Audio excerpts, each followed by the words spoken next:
I remember the exact moment the room went quiet. The clatter of forks against china, the faint hum of the chandelier, the laughter I'd once thought genuine, it all stopped. He stood, smiling like a man proud of himself, and said in front of everyone, "I'm leaving you, for someone younger." The words landed like a hammer. I didn't cry, I didn't scream. I set my fork down, just like that. Clink. My daughters clapped. I looked at them. Their faces were bright, triumphant, and then I spoke, slow and deliberate. "Go ahead, celebrate, but know this, I didn't give birth to you. I took you out of foster care, and today my sympathy is over." Silence swallowed the room. I met him when the world still made sense. He was charming, brilliant, unafraid of the unknown. I was drawn to him like a moth to flame, and he to me like a child to shelter. We built a life on trust, laughter, shared dreams. I bought the house. I shaped the routines. I carried the weight. I believed in us.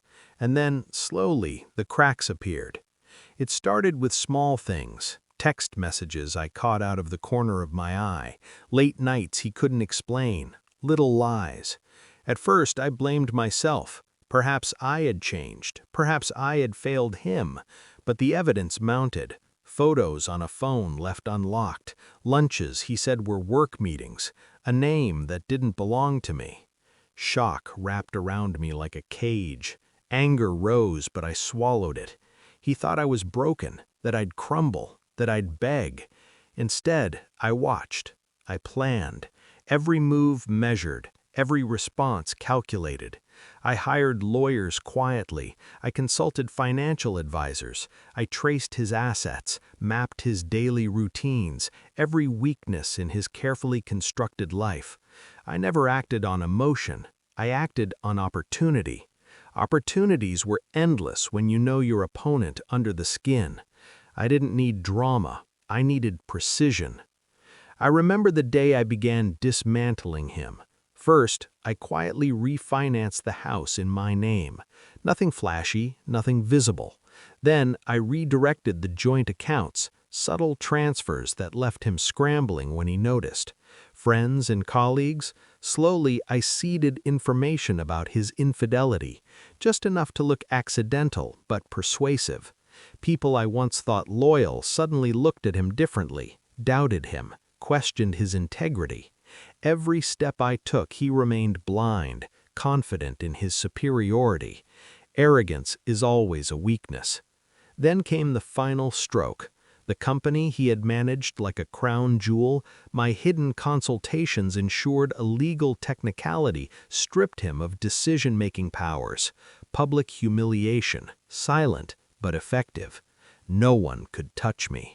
I watched from the sidelines, letting the pieces fall exactly where they should. I didn't enjoy it the way a child plays with fire. I enjoyed it the way a surgeon enjoys success, precise, calculated, inevitable. And then, today, my 70th birthday, he thought he would have the stage. He thought the announcement would sting, and my daughter's applause would confirm my failure.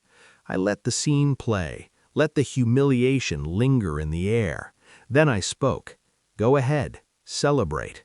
Not a tremor in my voice, not a tear, nothing. Just the weight of truth. I took you out of foster care. My sympathy is over. The words hit harder than anything I had meticulously planned in private. They shattered the fantasy he had built around me, around us. His jaw tightened. He understood, finally, that the power he thought he held was gone. I could see it in his eyes. Panic, disbelief, shame. And then realization. The life he thought was his inheritance, the empire of our years, had already been quietly rewritten. He would get nothing. I sipped my wine, slow, deliberate. The taste was sweet. Not champagne sweet, revenge sweet. Later, when the guests dispersed and the house emptied of eyes, I walked through the rooms that had once held laughter, betrayal, and now justice. I touched the walls I had built with him, every memory, Every echo I claimed as mine, not out of cruelty, but out of self-respect. I smiled.